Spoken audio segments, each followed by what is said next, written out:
Gracias por estar de nuevo con nosotros en este espacio de don Rodrigo Menéndez Cámara. Que Dios lo tenga en unas lindas vacaciones.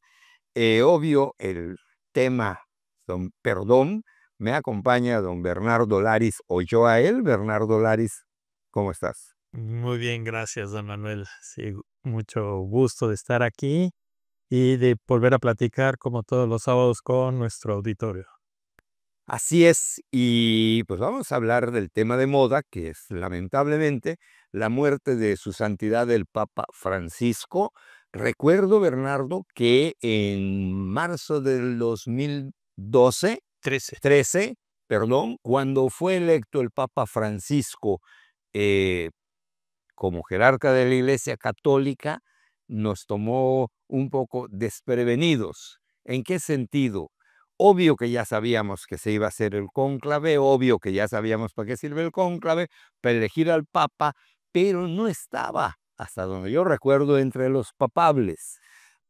No estaba entre los papables y sorprendió que al segundo día ya teníamos papa. Así es. Al segundo día ya teníamos papa. Hay un dicho en la iglesia que va de tiempo en tiempo, que los que entran como papables al cónclave salen como cardenales, no son electos. Francisco agarró al mundo desprevenido, más al mundo católico, porque en 12 siglos no habíamos tenido un papa latinoamericano. Bueno, más que latinoamericano, latinoamericano nunca. En 12 siglos uno fuera de Europa. Exactamente, uno fuera de Europa, es correcto. Entonces, Francisco sacudió al mundo con su nombramiento. No sabíamos qué esperar de él, hubo que ir a buscar qué había hecho en la Argentina para saber más o menos cómo se inclinaría el Papa, pero por alguna razón nosotros, creo que más yo que tú, pero siempre le tuve un cariño especial a ese sacerdote. Mucho. Recuerdo que siempre nos comentaste el afecto que le tenías, el gusto que te daba de cómo abordaba de una manera más fresca temas en los que tú venías ya reflexionando, porque, bueno, a través de Gina tuviste un contacto con grupos activistas, llamémosle, más liberales, y tú siendo más conservador, este, sí, Gina te costaba trabajo, ¿no? Con sus argumentos.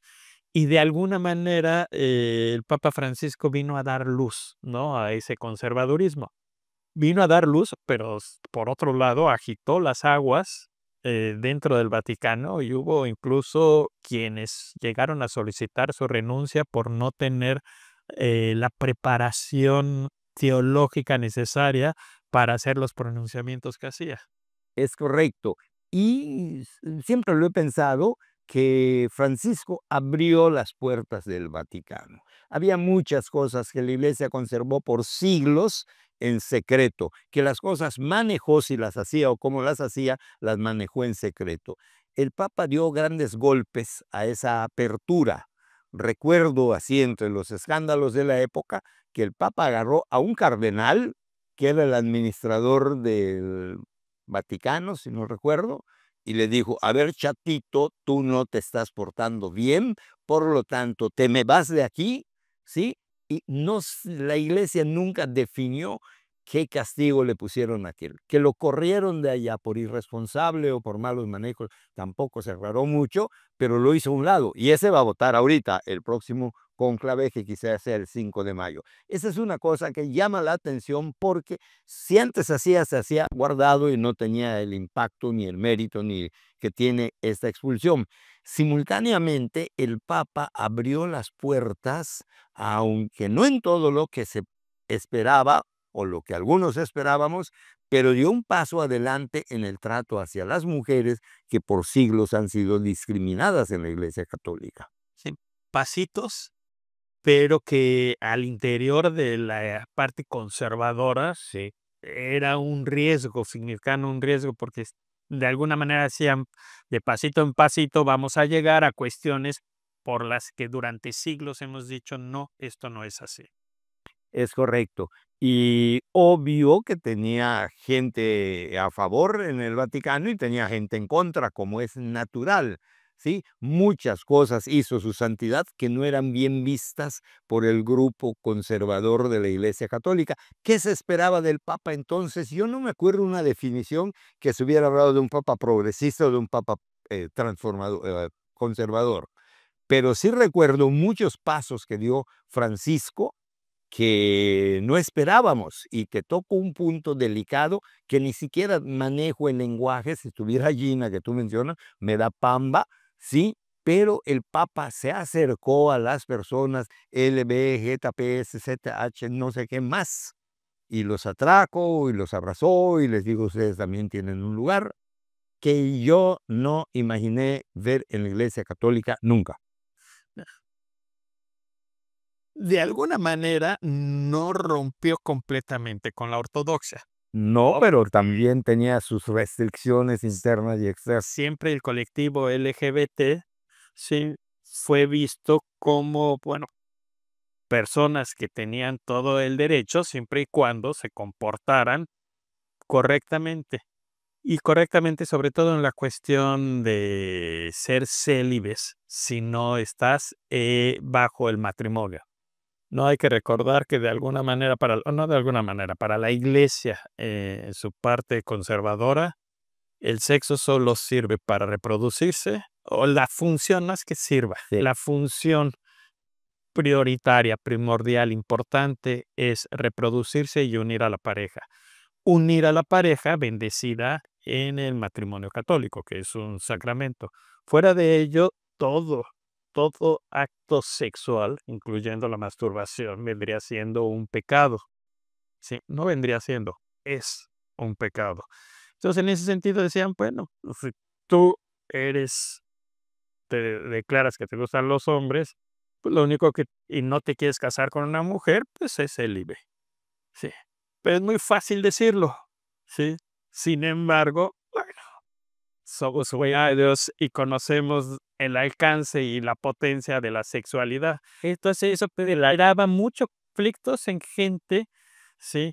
Que traía una atracción por personas de su mismo sexo, ¿sí? Y ese conflicto no alcanzaba la iglesia a, mm, ¿cómo puedo decir? Acercarse, ¿no? A esas personas y darles la esperanza, que a final de cuentas la Iglesia Católica y cualquier iglesia, cualquier religión y la existencia de Dios, lo que aporta al ser humano es esperanza.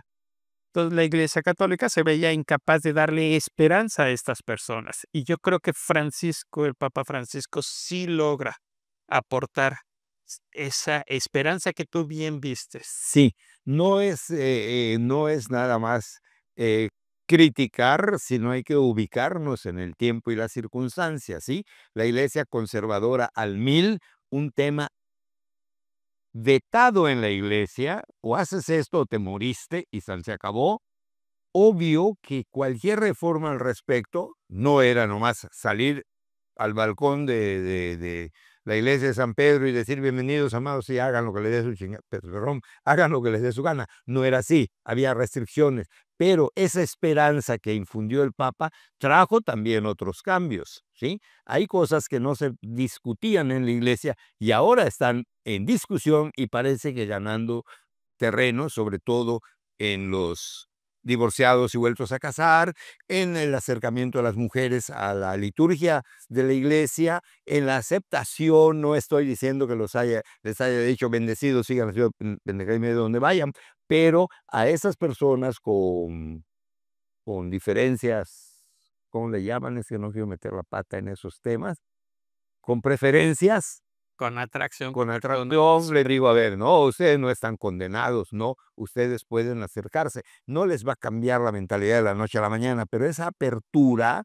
no es solo la esperanza, sino es un paso, un cambio. O sea, de alguna manera sí dio entrada, ¿no? A la bendición hacia esas relaciones, que a la aceptación, que eso que Exactamente. a mí me quedó muy confuso, pero era mal, a poco me metí a investigar, Es correcto, ¿no? es correcto. Es algo que llamó la atención en el pontificado de Francisco, que ese tabú lo fue rompiendo. Y ahorita que hablamos de homosexualidad o de cosas parecidas, una de las herencias que deja el Papa Francisco es haber combatido la homosexualidad en su grupo cercano, que son los curas.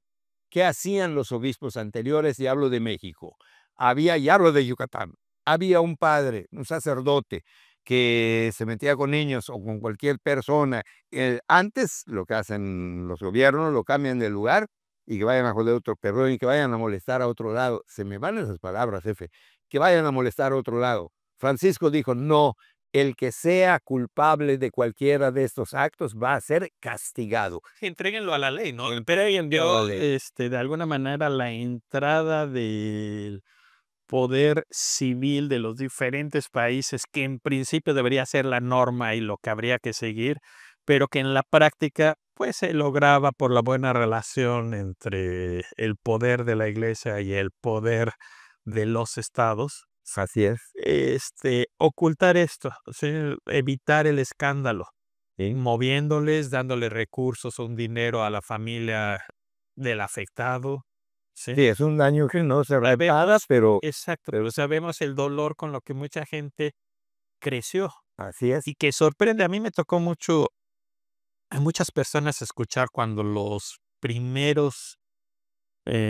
primeras personas empezaron a denunciar que habían tenido abusos sexuales en la adolescencia, pues lo hicieron ya de 60 años. Y Sí, mucha gente decía, ¿cómo es posible que a los 60 años venga a hablar? Ya debió de haberse quedado callado. ¿Para qué viene a decir? Ay, sí, esto está buscando otra cosa. Yo platicando con gente que ha estudiado psicología, etcétera, dicen, no, es que el dolor se queda ahí incubado y hasta que no lo sueltas, si no empiezas a sanar, y nunca es tarde para sanar. O sea, no se vale decir que tú ya eres de la tercera edad, ya, o sea, con lo que tengas te mueres. Sí, no, o sea, todos como personas tenemos la posibilidad, mientras estemos vivos, de ir mejorando, de ir sanando, de ir sintiéndonos mejor. es algo de la herencia revolucionaria, pongan ustedes lo que quieran, a mí me van a criticar, pero es algo de la herencia revolucionaria que deja su santidad el Papa, esta apertura de la Iglesia, tocar los nervios más sensibles de la Iglesia católica. Antes solo el pronunciar la palabra homosexualidad era motivo de ir a confesarse, por favor. Y cuidado que hay sacerdotes retrógrados en la iglesia. Yo hasta he abandonado un poco mi obligación de asistir a la Sagrada Eucaristía cada domingo, porque me pago ante un sacerdote que viene a hablarme con parábolas como hace 3 años. Para que la gente entienda, se hablaba con parábolas. Ahora siguen con el mismo tema y con las mismas parábolas. Por favor, no han evolucionado. Ahorita me acordé de un sermón. Cuéntalo. Estábamos en un sermón, la misa de Navidad, ¿Ok? ¿sí? Y de repente el padre empezó a hablar de todo el pecado que hay en el planeta y los grandes culpables. Y entre ellos agarró y dijo, y los medios de comunicación. Sí, y yo me paré y le dije, ¿cómo lo supo? Y me sale, Y obvio, ¿no? Bueno, ahí no, a esa iglesia no, con ese párroco tampoco. ¿Mande?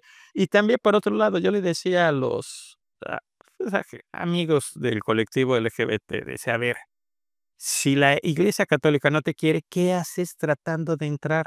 ¿Sí? Deja tus cosas y date la media vuelta y vete. Y no, para muchos sí sufrían de que su iglesia, esa iglesia a la que crecieron queriendo, amando, de la que esperaban el perdón, ¿sí? Y la guía espiritual, no los aceptara por tener una condición o una preferencia, que no iba con la normatividad de esa iglesia, ¿sí? Y yo veía cómo muchos persistían y estaban ahí, sufrían, sufrían y sufrían. Sí, creo que el Papa Francisco vino a aliviar este dolor, a decirle: "Oye, aguanta. traes esto, ánimo, vamos, vamos juntos". Pero para eso se requiere que también todos sus pastores estén en esa frecuencia. Y yo tengo la impresión que el próximo papa puede salir más conservador que, ¿quién te gusta? ¿Pío XII? Bueno, es que tocas ese tema y no encuentras decir quién me gusta o quién no me gusta. Pero es necesario que el próximo papa siga este y otros pasos. ¿Qué los limita, Bernardo? Cuando tú hablabas de aquellos que decían porque mi iglesia no me quiere, la iglesia es como un club social. Te lo pongo así porque tiene normas, ¿ok? Tú quieres ser católico, apostólico y romano, que tienes que sujetar a esto. Ven a misa cada domingo, confiésate, no hagas, etcétera. No quieres, no vengas. Hay otras. Esa es una iglesia de hace 20 siglos o más, 22 siglos, que se sigue conservando casi igual. No ha evolucionado al ritmo que esperamos. Prueba de eso es que cada día hay menos gente en la iglesia. El mundo evoluciona. Bueno, el otro día platicando con el padre Manito, dice, sí tuvimos como que un bajón después de la pandemia, pero ahorita las iglesias están a reventar. Sí, manito, pero en tu iglesia caben 300 y en Yucatán ya somos 2.369.000 pisos. No me está oyendo porque sé que se fue a Roma. No sé si tiene intenciones de votar. No me crean. Me lo contó alguien, no sé. Roma, No sé si de Roma, pero alguien me dijo. pero por coincidencia o se fue No lo sé. porque la grilla va a estar muy buena. Yo creo en lo segundo, pero tampoco sé porque Pañando a, me imagino, ya necesitamos un cardenal yucateco. Ya nos dijeron que nos vayamos, no hemos hecho caso, porque además está muy agradable la plática, pero pues otro día volvemos. Usted no se vaya porque esto continúa.